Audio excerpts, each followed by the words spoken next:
Hey guys, Darren here. Welcome to Mayhem Country Living. Hope you guys are doing all right wherever it is that you are. Down here in the south, we're getting a little bit of cold weather, a little bit of snow even this far down south. Some areas, like where we are, got about a quarter inch. But it's all going to melt. It's all going to get bad. Today is going to be, or tonight is going to be the real big thing down here in deep South Alabama. 20 minutes down the road, they got about 3.5 inches. So kind of hit or miss. And I'll show you, you always need 3 ways to heat your house, as well as multiple ways to cook your food. Obviously, you know, we have central heat and air, and so that works for us 99% of the time. We have a split system that is natural gas, so no heat pump, no emergency strips, thank goodness. And so it works very well. In a pinch, you know, you can hook the generator to the system to power the fan and open the circuit from the thermostat, and you can still do kind of jury-rigged whole house heat, and that's always something that you can consider. But I will show you, we also have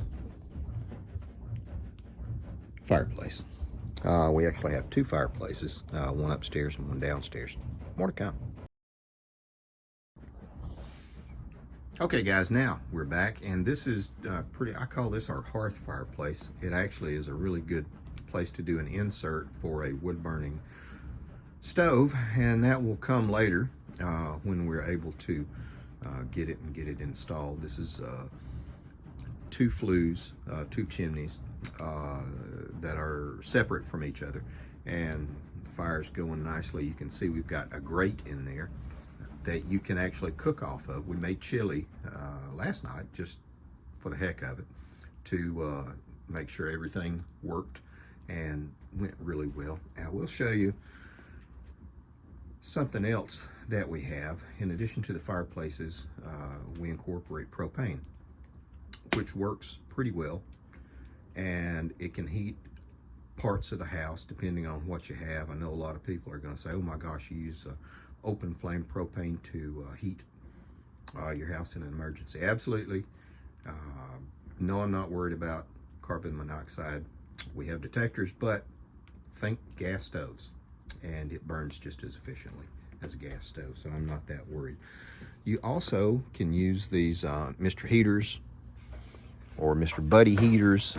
We've got this one just in case that we can carry with us, the small portable that uses those tanks, and also the larger, we have the adapter, and you can use the larger 5-gallon tanks, and they work famously. Plan and set aside and prepare. I'm not doing this video to say, oh my goodness, this is what I have. I'm saying plan and set aside, because there ain't nothing worse than being in a cold house and everybody's looking at you because you failed to plan for your family. So everybody needs to have multiple ways to heat their house during the winter, and multiple ways to be able to incorporate that heat to cook your food if you do have a power outage.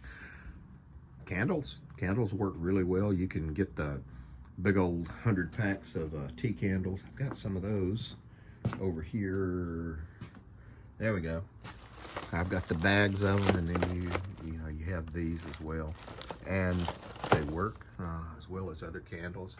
If you're cheap like me, buy your candles at a thrift store, because you can get usually a gallon pack of them for $2 or $3. This is one of those religious icon candles, and they work really well.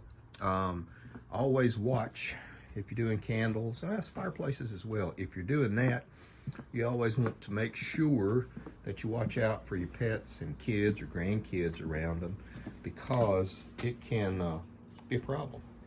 They could knock it over, and that could be a fire. Do you have enough fire extinguishers? That's another good thing. More to come. And while we're talking about pets, taking care of your pets, This is a kennel that I built down here when we first moved in that we can put all of the dogs in case the weather gets really bad. Not that they stay out at night, but sometimes when the weather's really bad and you just want your dogs to be away from you a little bit, we can put the German Shepherds in the kennel and they love it. And we actually have rubber mats to insulate on the concrete, as well as the blankets and everything. And that whole bucket's just dog blankets and all that stuff. I'm gonna take you upstairs and show you the upstairs fireplace. And as luck would have it, it was time to bring them in. They were outside doing their business and they're wet. And so we kind of towel them off, and then they come down here and hang out and dry out, and then we let them back upstairs. So they actually enjoy this little spot that we made for them.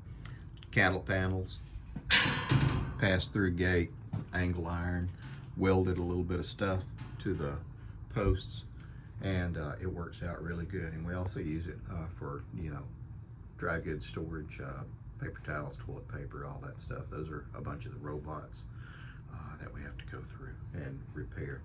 And we incorporate it for a lot of different things for working around the property.